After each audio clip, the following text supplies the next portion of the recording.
அனைவருக்கும் வணக்கம். இன்றைய நுண்ணறிவு தொடர்பான காணொளியிலே இலங்கை சட்ட கல்லூரியின் 2021 ஆண்டு கடந்த கால வினாத்தாளில் உள்ள 26 தொடக்கம் 30 வரையான வினாக்கள் கலந்துரையாட இருக்கின்றன. இவை நெய்யறி மற்றும் சதுர கோலங்கள் தொடர்பான வினாவாக இது அமைந்திருக்கின்றது. தரப்பட்ட இந்த குறுக்கு கோட்டு சட்டத்தில் நிறைகளுக்கும் நிரல்களுக்கும் இடையே 3 சிறு கட்டங்களாலான 9 சாதனங்கள் உள்ளன. குறுக்கு கோட்டு சட்டத்தில் உள்ள ஒவ்வொரு நிரலும் 1 தொடக்கம் 9 வரையான இலக்கங்களை கொண்டு நிரப்பப்பட வேண்டும். ஒவ்வொரு இலக்கமும் ஒரு தடவை மாத்திரமே நிரலிலும் அமைந்திருக்க வேண்டும் என சொல்லப்பட்டிருக்கின்றன. மேலுள்ள தகவலின்படி ஒவ்வொரு வினாவுக்குமான சரியான விடையை தெரிவு செய்து அத்தெரிவை கொண்டுள்ள இலக்கத்தை வினாவுக்கு எதிரே உள்ள புள்ளிக்கோட்டில் எழுதவும்.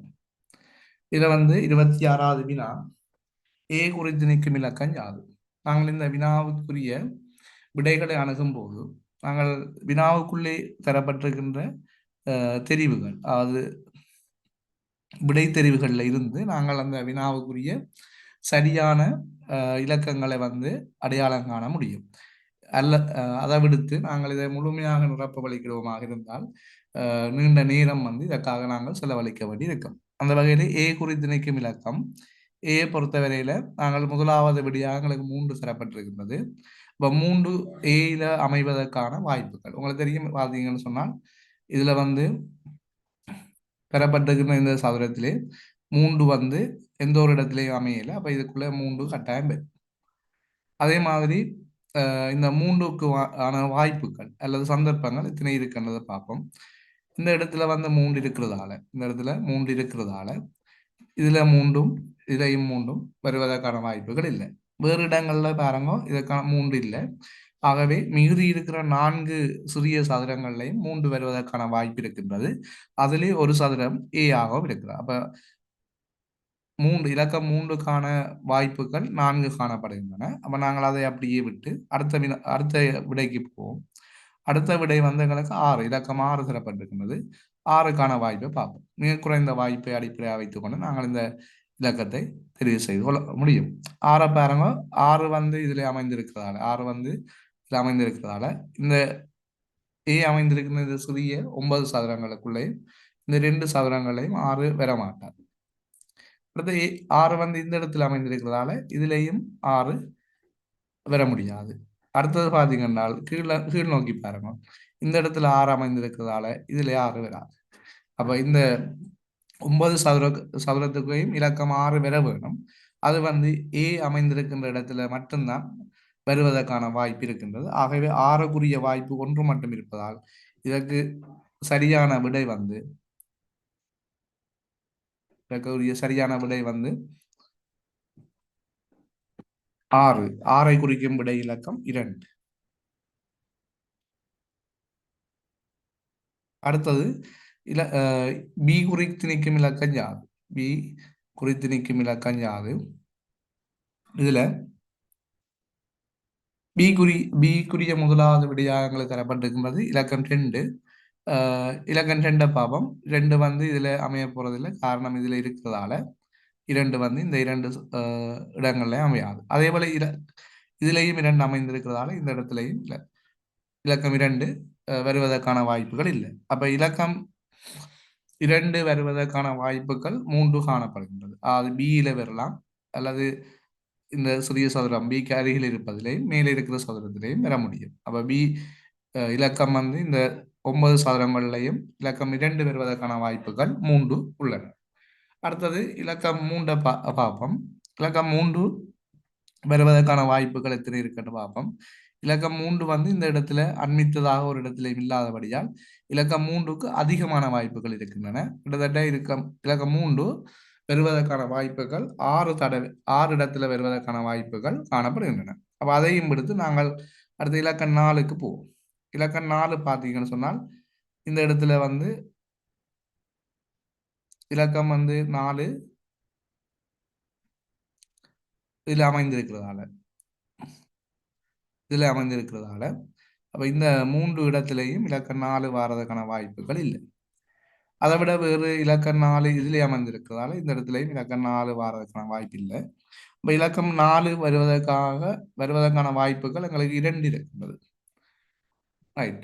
அப்ப அடுத்ததாக பார்ப்போம், இலக்கம் 5 வருவதற்கான வாய்ப்புகள் எத்தனை வாய்ப்புகள் அதில் காணப்படுகிறது. இப்போ இலக்கம் 4 வருவதற்கான வாய்ப்பு 2 இருக்கின்றது. பியில வரலாம் அல்லது 9க்கு மேலே உள்ள சதுரத்தில் வரலாம். அடுத்த இலக்கம் 5 பார்ப்போம்.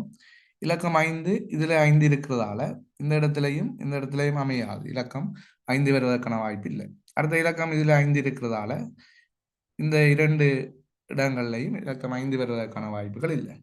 அடுத்த இலக்கம் இதுல 5 இருக்கிறதால இதுல வருவதற்கான வாய்ப்பும் இல்லை. அப்ப இந்த 9 சதுரத்துக்குள்ளேயும் இலக்கம் 5 நிச்சயமாக வர வேண்டும். ஆகவே அது பி என்ற இடத்துல வந்து இந்த இலக்கம் 5 பெறும். ஆகவே இலக்கம் பிஏ எழுத்து பிஏ குறித்து நிற்கும் இலக்கம் வந்து 5. 5க்குரிய விடை இலக்கம் வந்து 4ஆக இருக்கின்றது. ஆக 27வது வினாக்குரிய விடையாக 4ஐ தெரிவு செய்ய முடியும். அடுத்தது பாருங்க, இலக்கம் சி குறித்து நிற்கும் இலக்கம். அடுத்தது 28வது வினாவிலே வந்து சி குறித்து நிற்கும் இலக்கம் யாது என்று வினாவப்பட்டுள்ளது. அந்த வகையில நாங்கள் சியில வந்து முதலாவது விடையாக எங்களுக்கு தரப்பட்டிருக்கின்றது 1, 5, 7, 8.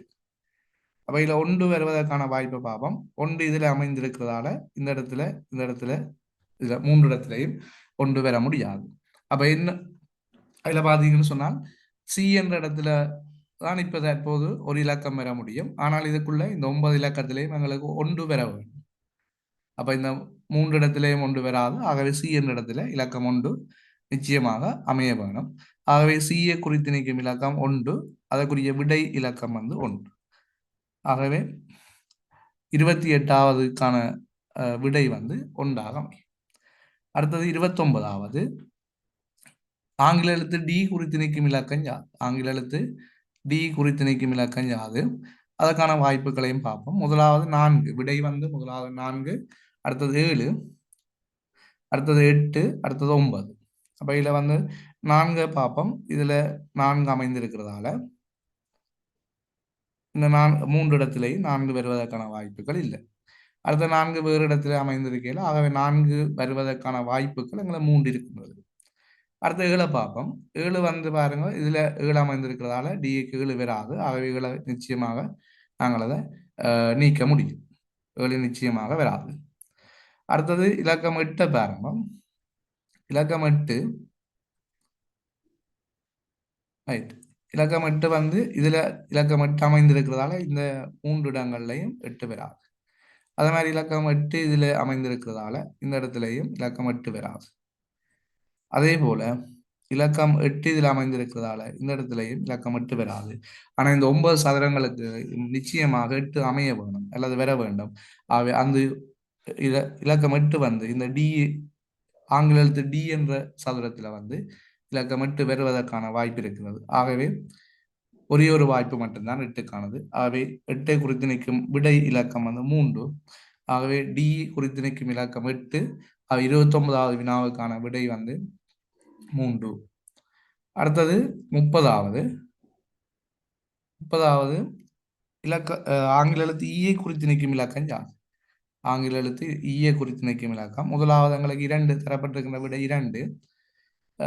2க்கான வாய்ப்பை பார்ப்போம். 2 வந்து இதில் அமைந்திருக்கிறதால இந்த 2 இடங்கள்லையும் இலக்கம் 2 வராது.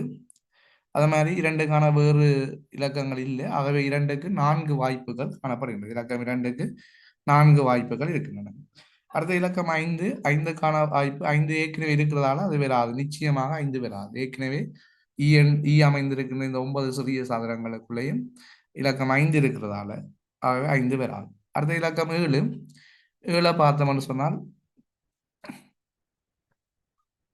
இலக்கம் 7 7க்கான வாய்ப்பு இதுல 7 அமைந்திருக்கிறதால இந்த 2 இடங்கள்லையும் 7 வராது. அதே மாதிரி இதுல 7 அமைந்திருக்கிறதால இந்த 3 இடங்கள்லையும் 7, 2 இடங்கள்லையும் 7 வராது. இதுலேயும் 7 அமைந்திருக்கிறதால இந்த இடத்துல 7 வராது. ஆனா இந்த 9 சதுரத்துக்குள்ள நிச்சயமாக இலக்கம் 7 வர வேணும். அப்ப 7 வந்து இந்த இடத்துல இல்லை. ஈ என்ற இடத்துல இலக்கம் 7 அமைவதற்கான வாய்ப்பு 1 இருக்கின்றது. ஆகவே நிச்சயமாக இலக்கம் ஈ வந்து ஆங்கில எழுத்து ஈ வந்து இலக்கம் 7ஐ குறிப்பதாக இருக்கும். ஆகவே 7க்குரிய விடை இலக்கம் வந்து 3. 7க்குரிய விடை இலக்கம் 3. ஆகவே 30வது வினாவுக்குரிய விடை வந்து 3. ரைட். இது பூரணமாக விளங்கி இருக்குமென்னு நினைக்கின்றேன். அடுத்த காணொளியில நாங்கள் சந்திப்போம். நன்றி.